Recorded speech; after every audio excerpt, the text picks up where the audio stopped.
Today I'm going to be sharing with you my top 3 foundations for plein air painting in the field. And I'm painting on Little Horse Trail, and you can see Bell Rock there in the distance. This is my palette with titanium white, cadmium free lemon yellow, yellow ochre, cadmium free orange and red, alizarin crimson, ultramarine blue, and cobalt blue. So that's my usual palette. Then I'm going to start by toning my panel here. So giving it a nice cadmium-free orange wash and just applying the paint super thin and then wiping it down so that I have a nice middle value to work with, and that will really kind of show through and unify the whole painting as well. And this leads me to my number 1 or my first foundational tip in plein air painting, and that is having a solid composition. And the composition kind of goes hand in hand with your design. So basically you are designing the scene the way that you want this landscape to read. So using this viewfinder, if you have one, is really helpful, or framing with your fingers. And I've kind of decided that I want the landscape to be 2/3 of the scene, the sky to be 1/3. So my focus is kind of on Bell Rock and this hillside here. So you can kind of measure out your proportions through that little viewfinder and basically just draw a quick sketch in with lines that denote where all those big shapes are and where they're going to be organized. And you can also see that the way that I'm framing this is I'm having the feature Bell Rock slightly to the left hand side. So I'm not putting it right in the middle, I'm kind of putting it off to the side. So I have this sloping diagonal quality in the scene, which gives kind of a dynamic depth to the landscape that I'm painting. This is going to be kind of balanced out by that really tall tree that's kind of in the foreground next to Bell Rock on the other side. So I've got a few big shapes, that slope on the left, that tree on the right, and then Bell Rock in the distance. So not only do I have this diagonal line going, but I also have this kind of like zigzag going the bottom of the panel on that hillside up to that really tall tree, and then back to Bell Rock. So that kind of leads the viewer into the scene. And so I try to be really intentional with how I begin these field studies. Obviously there's so many different ways that you could capture the scene. You could totally make it about the sky and just have Bell Rock right, sliver at it right at the bottom. Now I'm heading into the block-in phase, and this leads me to the next foundational plein air painting tip, and that is keeping the shapes really simple and really big. So I've basically drawn in most of my major shapes, and right now I'm kind of taking a paint by numbers approach. I'm just going to be filling in all of those major shapes, and that helps me to keep it really simple, and I can begin gauging the value, the light pattern, the warm and cool tones of everything that's happening here. I can kind of figure out my edges a little bit. So the block-in is a really important stage, and it's really important that you keep the shapes kind of big, and you don't do any sort of detail or refining at this stage. So what I've done so far is I've decided to kind of work from the foreground and gradually up to the middle section of the painting and then to the background or the sky. And once I kind of block in these major shapes and these major sections of the panel, then I can get into the smaller shapes, refining. I can go in and I can carve out those trees. I can put in some sky holes in the trees. I can cut in with the land and rocks, and I can add some little bushes here and there. And then as I move up the panel, after I get in all of my large shapes and kind of figure out what my light pattern is within those shapes, kind of get some of the color down. Usually it's my darkest darks, my midtones at the block-in phase.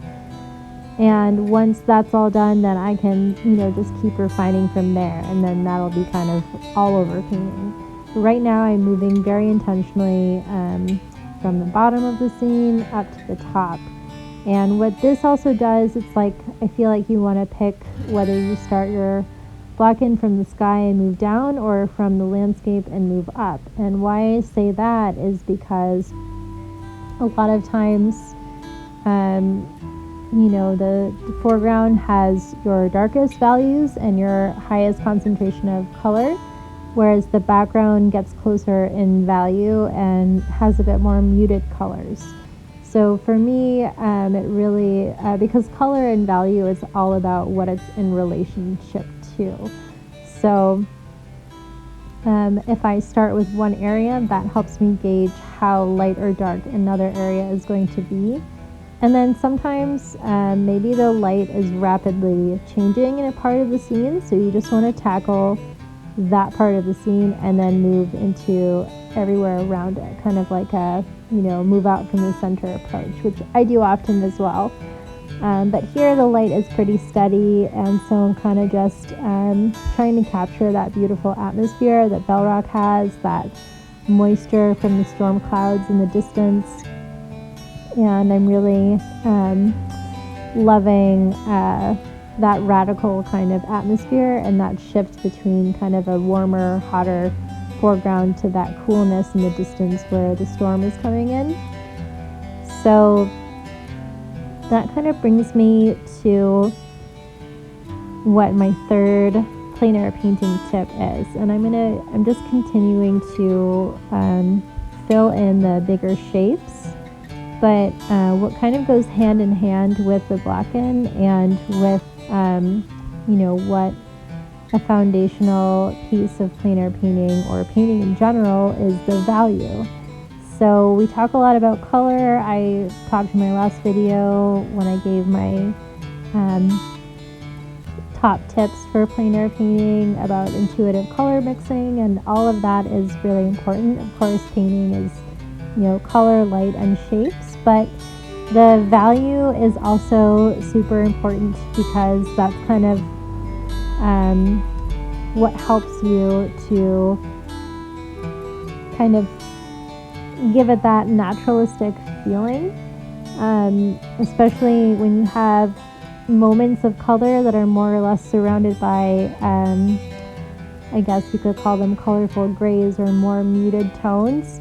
That really helps to push that feeling of the experience a bit more. And I definitely mix all of my browns and my blacks or my grays. So there's color mixtures in everything. And it's really important that we distinguish what the values are in the scene. So like I said before, I start with my darkest dark, which is going to be my trees in this case, and then more middle values in the middle ground. The lightest values are going to be in the sky, and then I have more contrast too in the foreground, so I'm going to be able to drop in a few highlights on those trees and that kind of sandy hillside, and that pathway is going to be really bright and a lot of a lighter value as well. So right now the values are pretty clear and I'll definitely drop in more of the highlights towards the end of the painting as I'm refining. So that is important to keep in mind. The light is changing rapidly. You kind of want to put those values in right away, get your shadows in, get your highlights in, and that's super important when you're plein air painting because the light is so fleeting, and it can be super easy as well to muddy your colors. So sometimes you can leave a little bit of kind of a border around your shapes, or even inside of your shapes, so that, you know, if you're not ready to blend, you can kind of keep them separated in that way. Here's just a quick peek at the colors that I'm mixing. You can see a lot of the greens in there, and then I moved right into the sky colors from my foreground palette, which is really super unifying.